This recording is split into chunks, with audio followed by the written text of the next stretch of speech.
चेहरा क्या देखते हो, दिल में उतर कर देखो ना, दिल में उतर कर देखो ना। तो हेलो बच्चों, मैं हूं आपका अमरजीत सिंह सर। आप लोग देख रहे हैं YouTube channel learn with Sachin academy. तो दोस्तों, आज का क्लास कुछ खास है क्योंकि आज हम लोग करेंगे चैप्टर नंबर 4.2। ठीक है, तो आज देखिए पहला क्वेश्चन हम लोगों को क्या कहता है। इन प्रयोग में आप जो परिणाम देख सकते हैं उन्हें लिखिए। तो देखिए ए में क्या कह रहा है, पहियों को घुमाना है। ठीक है, इस पहियों को हम घुमाएंगे एंटी क्लॉकवाइज। तो देखिए देखिए ऐसे घुमा दिए, क्या होगा, ए बी सी और डी। तो लिख दिए ए बी सी डी। ठीक है, और दूसरा हम लोग को क्या कहता है, दो सिक्कों को एक साथ उछाला जाता है। ठीक है ना, उछालना यानी दो सिक्कों को एक साथ उछालेंगे तो प्रक्रिया क्या होता है पता है आप लोग को। क्योंकि दो सिक्कों को हम लोग उछालेंगे तो हमको हेड भी आएगा और टेल भी आएगा, यानी दोनों पे टेल भी आ सकता है और दोनों पे हेड भी आ सकता है, या तो एक पे टेल भी आएगा और एक पे हेड भी आएगा। ठीक है, तो देखिए, तो दो सिक्कों को एक साथ उछालने की संभावना क्या होता है, देखिए एच एच हो सकता है, या एच टी हो सकता है, या टी एच हो सकता है, या टी टी हो सकता है। एच का मतलब क्या होता है पता है आप लोग को, एच का मतलब होता है head, H E A D, head मतलब चित। ठीक है, और टी का मतलब क्या होता है, tail, T A I L, यानी कि पट। ठीक है, एच मतलब हेड, हेड मतलब चित, टी मतलब टेल, टेल मतलब पट। ठीक है, तो चलिए इससे हम आगे बढ़ते हैं, आप लोग को अगला क्वेश्चन कराते हैं।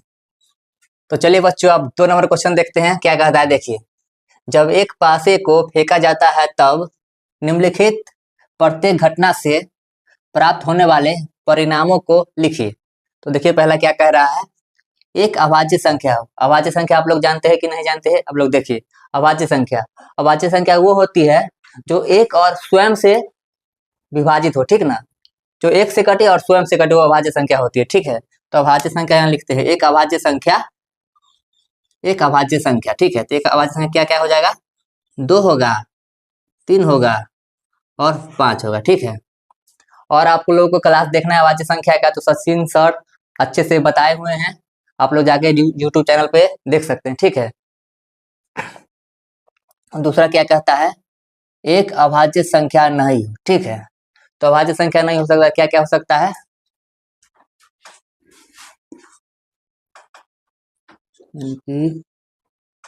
अभाज्य संख्या नहीं हो, यानी कि 1, 4 और 6, ये हो गया एक अभाज्य संख्या नहीं है। ठीक है, और यहाँ पे देखिए दूसरा नंबर क्या कहता है, दूसरा कि ए का 5 से बड़ी एक संख्या हो। तो 5 से बड़ी एक संख्या क्या होगा, 6 ना होगा, तो 5 से बड़ी एक संख्या 6 हो जाएगा। ठीक है, और यहाँ देखिए बी में क्या कहता है, 5 से बड़ी संख्या नहीं, यानी 5 तक लिखना है। ठीक है, 5 से बड़ी तकला नहीं लिखना है, यानी कि 1, 2, 3, 4 और 5। ठीक है, चलिए अब हम लोग अगले नंबर क्वेश्चन पे चलते हैं।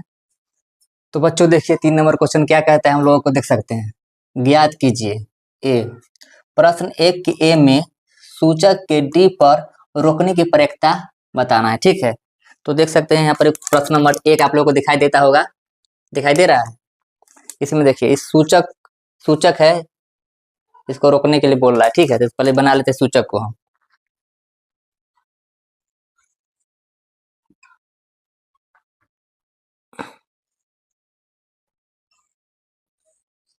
ये हो गया ए, ये हो गया बी सी डी ए। ठीक है, इसको बोल रहा है डी पर रोकने के लिए। ठीक है, इस पे डी पर रोकेंगे तो टोटल कितना है, 5 है। ठीक है, ये टोटल कितना है, ए है, फिर एक ए है और बी है, सी है और डी है, तो इसका ठीक है टोटल ये हो गया 1 2 3 4 5। ठीक है, 5 हो गया, और उनको क्या कहता है, डी पर रोकने के लिए, इसको डी पर रोकने के लिए, डी पर कितना है, यानी 1 2 3 4 5, डी क्या है, 1 गो है। ठीक है, इस पे रोकने के लिए इसका प्रक्रिया निकालना है, ये 1 हो गया, इसका प्रक्रिया कैसे निकालेंगे देखिए, तो प्रक्रिया बराबर 1/5 हो जाएगा। ठीक है, 1/5 5, क्योंकि ये टोटल हो गया हमारे पास 5 और सुई को हमको बोल रहा है सूचक के डी पर रोकने की प्रक्रिया, यानी डी पर रोक देंगे तो यानी डी बटा आ जाएगा 5, यानी डी का मान है 1, तो हो जाएगा 1/5। ठीक है, और इसी प्रकार देखिए दूसरा नंबर क्वेश्चन क्या कहता है।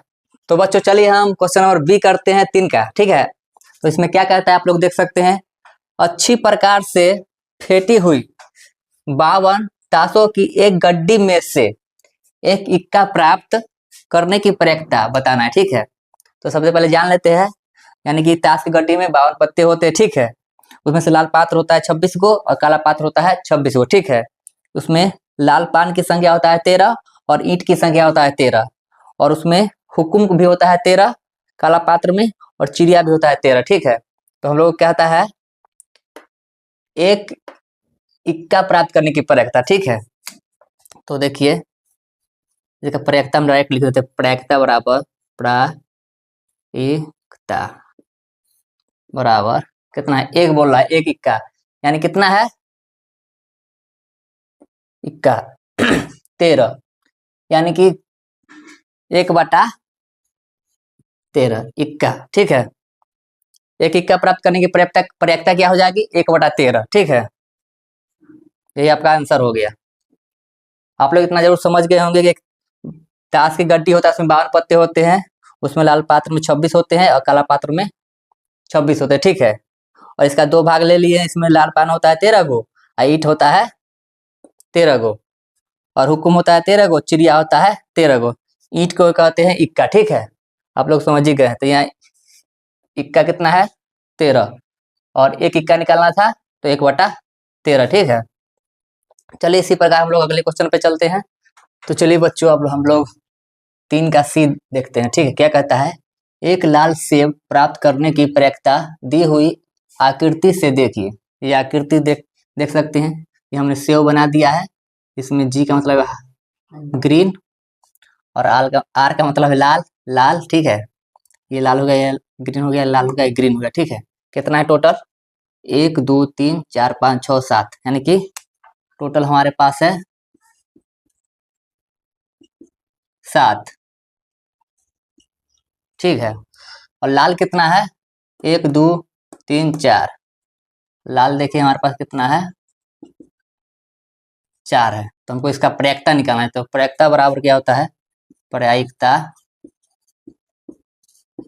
कितना हो जाएगा 4/7।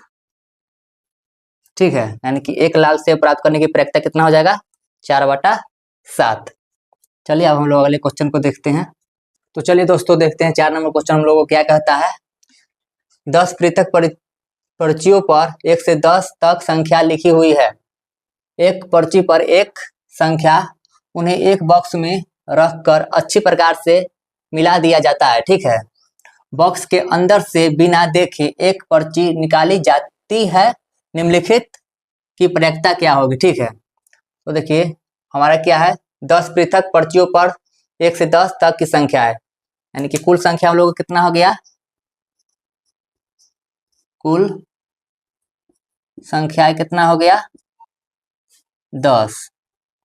ठीक है, क्या कहता है क्वेश्चन में, संख्या 6 प्राप्त करना, यानी कि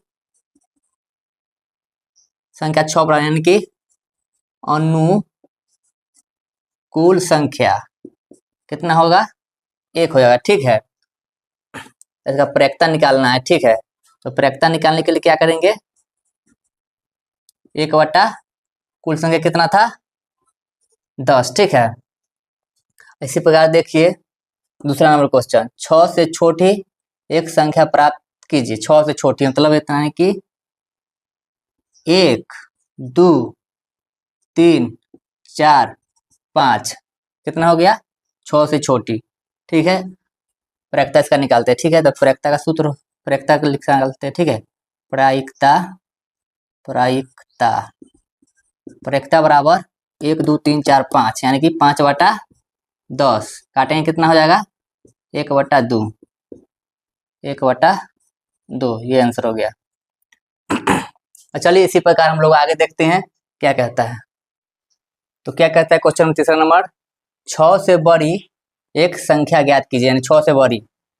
6 से बड़ी हो जाएगा 7, 8, 9 और 10। ठीक है, तो अनुकूल परिणाम कितना हो जाएगा? अनुकूल परिणाम हो जाएगा 4 और कुल संख्या कितना है? 10 है। ठीक है, तो प्रयेक्ता कितना हो जाएगा हम लोग का? प्रयेक्ता बराबर 4/10। ठीक है, तो काटेंगे 2 दूना 4, 5 दूना 10, 2/5। अब ये देखिए चौथा नंबर, एक अंक की एक संख्या प्राप्त कीजिए, यानी एक अंक की एक संख्या। तो अनुकूल परिणाम का क्या हो जाएगा? अनुकूल परिणाम 9। ठीक है, एक अंक की एक संख्या यानी कि 9। ठीक है, इसका प्रायिकता निकालेंगे। प्रायिकता बराबर 9/10। चलिए अब हम लोग 5वें नंबर क्वेश्चन को देखते हैं। तो चलिए बच्चों, आप लोग को 5 नंबर क्वेश्चन कराते हैं। तो देखिए क्वेश्चन नंबर क्या कहता है हम लोग को। यदि आपके पास 3 हरे त्रिज्यखंड, एक नीला और एक लाल त्रिज्यखंड वाला एक घुमाने वाला पहिया है, तो एक हरा त्रिज्यखंड प्राप्त करने की प्रयेक्ता क्या है? देखिए, ऐसा त्रिज्यखंड प्राप्त करने की प्रयेक्ता क्या है जो निम्नलिखित नीला न हो। ठीक है, नीला न हो तो सबसे पहले देखिए इसका पूरा भाग लेते हैं। कितना पूरा भाग है? चलिए देखिए इसका पहले भाग देखते हैं। भाग, कुल भाग कितना है? 3 गो है हरा, हरे प्लस एक है नीला प्लस एक है लाल। लाल जोड़ देंगे कितना हो जाएगा? 3, 4 और 1, 5, यानी कुल भाग हो गया 5। ठीक है, तो क्या क्वेश्चन में कह रहा है? घुमाने वाले पहिया है तो एक हरा त्रिज्यखंड प्राप्त करने की प्रयेक्ता, यानी एक हरा त्रिज्यखंड प्राप्त करने की प्रयेक्ता। ठीक है, तो एक हरा त्रिज्यखंड, एक हरा त्रिज्यखंड की प्रयेक्ता लिख लेते हैं। ठीक है, प्रयेक्ता बराबर कितना हो जाएगा? हरा कितना है? 3, 3 कुल कितना है? 5। ये हो गया। और क्या कहता है? जो नीला न हो। ठीक है, अब नीला न हो यानी कि जो नीला न हो यानी कि हरा होगा और लाल भी होगा। ठीक है, लेकिन नीला नहीं होगा। तो हरा कितना है? 3 प्लस लाल कितना है? 1, ये हो गया 4। इसका प्रयेक्ता निकालेंगे। प्रयेक्ता कितना हो जाएगा? 4 बटा टोटल कितना था?